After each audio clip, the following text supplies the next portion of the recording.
Het wordt maar bij een mooie dag, maar dan heb ik het vooral over de zinnen. Want de wien stuit zich de kop op en dan viel het gelijk fris aan. Dat komt natuurlijk ook omdat die wien uit het noorden en noordoosten kwam.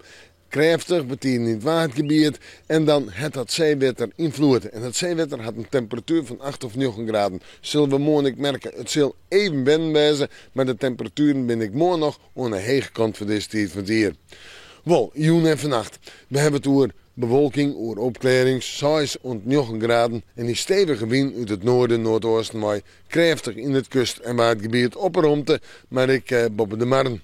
En dan morgen dag, het lijkt aan de junta droog te blijven, maar zinnen, maar bewolking, staan gewoon meer en meer bewolking. En de temperaturen 13, 14 graden op Duiloon, 15 en 18 graden op het Vesterloon, maar de hoogste temperaturen in het smoeke zuidesten. Ja, de wind die maakt er nog altijd mee uit noordelijke richting en die is matig en krachtig. En natuurlijk die krachtige wind in de kustgebieden boven de marn op en romte. En die viel koud aan. Dan zetten we terug naar morgen en nacht en hebben we kans op rein, lichte rein, of een bui of een buikje en dan het vooruitzicht. Op toonsje kans op een bui of een buikje zinnen, maar ik een temperatuur om bij de 17 graden heen en dan wordt het al bij milder.